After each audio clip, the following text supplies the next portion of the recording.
Pulivendula ZP ఎన్నికల్లో TDP విజయం సాధించింది. వైసీపీ అభ్యర్థి హేమంత్ రెడ్డిపై టీడీపీ అభ్యర్థి లతారెడ్డి గెలుపొందారు. టీడీపీ అభ్యర్థికి 6716 ఓట్లు రాగా వైసీపీ అభ్యర్థికి 683 ఓట్లు వచ్చాయి. 6033 ఓట్ల మెజారిటీతో విజయం సాధించారు లతారెడ్డి. పులివెందులలో 2016లో తప్ప మిగతా 5 సార్లు వైఎస్ కుటుంబం నిలబెట్టిన అభ్యర్థులే ఏకగ్రీవమయ్యారు. కానీ ఈసారి మాత్రం టీడీపీ అభ్యర్థి విజయం సాధించారు. వెనక్కి పెట్టండి ఫోను పెట్టండి నోట్లో పెట్టండి సార్.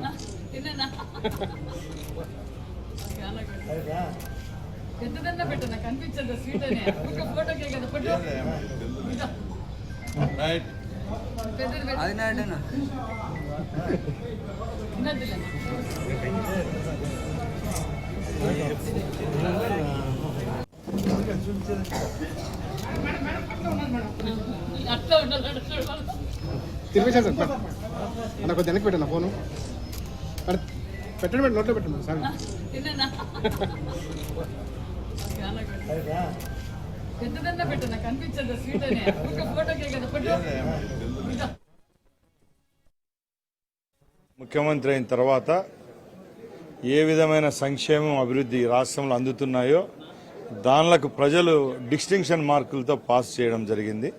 అన్నం ఒక మెతుకు ఉడికితే ఎట్ట తెలిసిపోతుందో ఈ ఎలక్షన్లో కూడా రాష్ట్రంలో హ్యూమన్ సైకాలజీ అంటే ప్రజల యొక్క తీర్పు రాబోయే కాలంలో కూడా ఎలా రాబోతుందో ఈ ఎన్నికలే నిదర్శనం.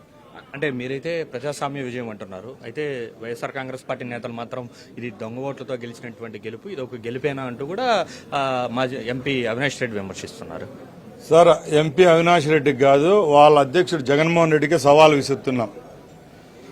జగన్మోహన్ రెడ్డికి ప్రజాస్వామ్య వ్యవస్థ పైన ఎన్నికల కమిషన్ మీద నమ్మకమే లేనప్పుడు ఇలాంటి మాటలు వస్తాయి ఆయన నోటుగుండా. ముఖ్యంగా ఒకటి గమనించాల, ఈవీఎంలు తప్పు అంటాడు. 2019లో ఈవీఎంల ద్వారా గెలిచినాడు, 24లో ఓడిపోతే ఈవీఎంలు తప్పు అంటాడు. ఇదే పోలీసు వ్యవస్థ ఆయన ముఖ్యమంత్రిగా ఉన్నప్పుడు కూడా అన్ని ఎన్నికలు నడిపింది. ఈ రోజు కేంద్ర ఎన్నికల బలగాలు తెప్పించి ఎలక్షన్లు చేయండి అంటాడు. అంటే నరంలేని నాలుగు ఏం మాట మాట్లాడుతుందో ఆ విధంగా జగన్మోహన్ రెడ్డి మాట్లాడుతున్నాడు.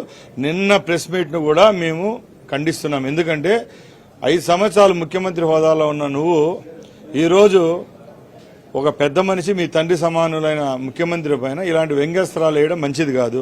ఇలాంటి మాటలు మాట్లాడే 11 సీట్లకు వచ్చినాయి. ఈరోజు మీ అడ్డా అనుకుని చెప్పుకుండే పులివెందుల మీ చేతుల నుంచి పోయింది. మీరు గతంలో 4 పర్యాయాలు గెలిచిన ఒంటిమిట్ట మీ చేతుల గుండా పోయింది. ఎమ్మెల్యేలు పోయినాయి, ఎంపీలు పోయినాయి, జెడ్పీటీసీలు పోతాయి.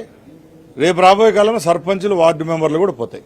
అంటే ఇంకోటి కూడా చెప్పండి, అంటే పూర్తి స్థాయిలో ఈ యొక్క అంటే ఏజెంట్లు లేకుండా చేయడం, దొంగ ఓట్లు వేయడం ఇవన్నీ కూడా సబబు కాదు, ప్రజాస్వామ్యబద్ధంగా ఎన్నికలు జరుగుంటే మేమే విజయం సాధించే వాళ్ళమంటూ కూడా జగన్ చెప్పారు. సార్, ప్రతి ఒక్క లూజర్ చెప్పే మాటలు ఇదే అండి. ప్రతి ఒక్క లూజర్ చెప్పే మాటలు ఇదే. ఓడిపోయిన వాడు చెప్పే మాట ఇదే. ఎవరైనా ఒకసారి విజ్ఞప్తితో ఆలోచించాలా. ముఖ్యంగా ఈ రాష్ట్రంలో ఉన్న పరిస్థితులు ఒకసారి గమనించండి. 5 సంవత్సరాలు భారతదేశంలో ఏ రాష్ట్రంలో జరిగిన ఆకృత్యాలు, అరాచకాలు ఈ రాష్ట్రంలో జరిగాయి. ప్రజలు కళ్ళల్లో కాదండి భరించారు, భరించవలసి వచ్చింది. అదే అమెరికా తరహాలో రీకాల్ ఏదో అంటారు, అది ఉన్నింటే ఆ రోజు జగన్మోహన్ రెడ్డి ఎన్నిక పిలిచేవాళ్ళు ముఖ్యమంత్రి హోదా నుంచి. వాళ్ళని విముక్తులు చేస్తూ కూటమి ప్రభుత్వం 24లో అత్యధిక మెజార్టీతో ఈ భారతదేశ చరిత్రలోనే ఏ పార్టీకి దక్కని గౌరవం ఈ రాష్ట్రంలో మాకు కట్టబెట్టారు ప్రజలు. ఆ తర్వాత 14 నెలల్లో జరిగిన పరిణామాలు మీరు అందరూ చూస్తున్నారు. మామిడి రైతులకు అన్యాయం జరిగిందని పోయి మామిడికాయలన్నీ రోడ్డు మీద పారేస్తాడు. భారతదేశంలో అన్నం పరబ్రహ్మ స్వరూపం అనే దేశ గడ్డపైన పుట్టి తినే పంటను నేటిపాలు చేసిన ఘనత ఆయనకే దక్కింది. పొగాకు రైతుల దగ్గరికి పోతే వైసీపీ గుండాలు పొగాకు మూటలు, ఒట్టి మిరపకాయలు మూటకు ఎత్తుకొని వెళ్ళిపోతారు. ఎక్కడ న్యాయం ఉందండి? నువ్వు ముఖ్యమంత్రి పదవి నుంచి దిగిన 2 నెలల్లోనే నీ సొంత ఇల్లు కట్టుకుని 3 ఎకరాల ప్యాలెస్ కట్టుకున్న అమరావతి ప్రాంతం విజయవాడకు వరదలు వస్తే ప్రకృతి విలయం మేము చేసింది కాదే. ప్రకృతి విలయం, ప్రకృతిని ఎవరు శాసించలేరు. అలాంటి పరిస్థితిలో ఒక ముఖ్యమంత్రి హోదాలో ఒక బస్సులో సెక్యూరిటీని పక్కన పెట్టి 11 రోజులు కష్టపడి దాన్ని యథాస్థాయికి తీసుకొని వస్తే నువ్వు ఒక ప్రతిపక్ష నాయకునిగా ప్యాంటు చేతులు మడుచుకొని గుడ్డ మడుచుకొని కూడా 2 నిమిషాలు నీళ్ళలోకి దిగలోనే నువ్వు ఏం మనిషి అని మేము అడుగుతున్నాం. అంటే ఇవన్నీ కూడా బయట రాష్ట్ర వ్యాప్తంగా కూడా ప్రభావితం చూపించేటువంటి అంశాలు. అంటే ముఖ్యంగా పులివెందులను గెలవడానికి మీరు గెలవడానికి దోహదపడింది ఏ అంశాలు దోహదపడ్డాయంటారు? సార్ మేము అప్పుడు ఇదే మాట చెప్పాం, ఇప్పుడు ఇదే మాట చెప్తున్నాం. ఈ ఎన్నికలు సవాబుగా జరిగితే రాష్ట్రంలో ప్రభుత్వం మాదని చెప్పి ముందు నుంచి చెప్తా వస్తాను. ఈ స్థానాలు మావేం చెప్తా వస్తున్నాం. దానిలో భాగంగానే రాజ్యాంగబద్ధంగా ఎన్నికల కమిషన్కి ఇచ్చే హక్కుల పరంగా స్వేచ్ఛగా ఎన్నికలు జరిపించే పద్ధతి ఉంది ప్రభుత్వానికి, జరిపించాము. ఈరోజు 2 స్థానాలు కైవసం చేసుకున్నాం. అంతే తప్పక కేవలం సాక్షిలోనో లేకుంటే ఆయన టీవీలోనో చూపించిన నిజాలు కాదండి. ఒక చిన్న ఉదాహరణ చెప్తాను. ఎన్నికల వ్యవస్థ అనేది ఒకటి ఉంటుంది. భారతదేశ ఎన్నికల వ్యవస్థ అనేది ప్రపంచంలో ఉన్న అన్ని వ్యవస్థల కంటే అధ్యయనాలు చేసేదానికి కూడా భారతదేశ ఎన్నికల వ్యవస్థ పైన ఎన్నో అధ్యయనాలు జరిగాయి. అలాంటి వ్యవస్థను కూడా నువ్వు కించపరుస్తున్నావు. ఇదే వ్యవస్థ ద్వారా నువ్వు 5 సంవత్సరాలు ముఖ్యమంత్రిగా పనిచేసావు. ఇక్కడ ఎన్నికల పర్యవేక్షకుడు కాదు, ఎన్నికలను పర్యవేక్షించే వ్యవస్థను ఒక జిల్లా లెవెల్లో మెజిస్ట్రేట్గా ఉండేవాడు కలెక్టర్. అలాంటి వ్యక్తి ఒక బూత్లో తప్పు జరిగిందంటే హుటాహుటిన అక్కడికి పోయి అక్కడున్న ఆఫీసర్లతో పీఓలతో మాట్లాడుతా అంటే ఆ వీడియో ఆ క్లిప్పింగ్ను సాక్షి పేపర్లో చూపించి సాక్షాత్తు కలెక్టర్ నేతృత్వంలోనే తెలుగుదేశం పార్టీ రిగ్గింగ్. ఏంది సార్ సాక్షి పేపర్ రాయడం? చెప్పండి. మీరు చెప్పినట్టు నిజాలు ఎదుటి వాళ్ళు ఎన్ని అబద్ధాలు అంటే ఇంకా ఎక్కడుంటుంది చెప్పండి. అంటే చెప్పండి, అంటే ఇది కుప్పానికి రిటర్న్ గిఫ్ట్ అనుకోవచ్చా? కుప్పానికి ప్రతీకార చర్యగా మీరు భావిస్తారా? అంతేనా? ఇది మేము ఒకటే చెప్తున్నామండి. గత ప్రభుత్వంలో ఒక కుప్పం అనుకోండి, ఒక పుంగనూరు అనుకోండి, మా ఆఫీస్ పైన దాడి అనుకోండి, ఇట్లా వందలాది ఘటనలు జరిగినాయి. ఆ ఘటనలు జరిగిన దానికి ప్రజాస్వామ్యబద్ధంగానే ఎన్నికలకు పోయాం.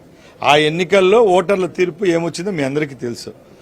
ఈరోజు ఈ 13 నెలల్లో మళ్ళా జగన్మోహన్ రెడ్డిలో మార్పు వస్తుందని చాలామంది ఊహించారు. అది భ్రమ. నాలో మార్పు లేదు, పిచ్చోని చేతిలో రాయి ఉంటే ఎవరి మీద నేయచ్చు అనే విధంగా ఈ 14 నెలలు ఆయన పనిచేశాడు. కాబట్టి ప్రతిపక్షంలో కూడా ఇతను పనికిరాడు అంటే ఎమ్మెల్యే ఎంపీలు ఓడించినా ఇంకా ఇవి కూడా కింద స్థాయిలో ఓడించేస్తే ఈ పార్టీ విలీనమన్నా జరుగుతుంది, లేకపోతే బంగాళాఖాతంలో కలపడమన్నా జరుగుతుంది అని చెప్పి ఈరోజు ప్రజల యొక్క తీర్పు స్పష్టంగా అర్థమవుతుంది. అంటే ఒక మాట అన్నారు, విలీనం అన్నారు. అంటే ఏ పార్టీలో విలీనం చేయబోతారు చెప్పలేము. ఆయన మెంటాలిటీ ఏదో మీ అందరికి తెలుసు. ఇంకేమున్నాయండి, పెద్ద పార్టీల పైన బీజేపీ కాంగ్రెస్ ఉంది. బీజేపీ జోలికి రాలేడు. ఇంకా కాంగ్రెస్ లో విలీనం చేసిన ఆయన మాతృ సంస్థ ఏదైతే ఉందో దానికి వెళ్ళిపోతాడేమో. ఇది మంత్రి రాంప్రసాద్ రెడ్డి చెప్తున్నారు. ఇది ఖచ్చితంగా కూడా ప్రజాస్వామ్య విజయంగా కూడా చెప్తూ వస్తున్నారు. ఎంపీ ఎమ్మెల్యేలు మొత్తం కూడా వరుసగా గెలుచుకుంటూ వచ్చాం. అయితే పూర్తి స్థాయిలో కింది స్థాయిలో కూడా ప్రతిపక్ష నేతగా కూడా జగన్ చేస్తున్నటువంటి వ్యవహరించేటువంటి తీరు నచ్చకనే ఆఖరికి స్థానిక సంస్థల ఎన్నికల్లో కూడా సొంత గ్రామంలో కూడా ఏదైతే జగన్ ఓటమి చవి చూడాల్సి వచ్చినటువంటి మాట.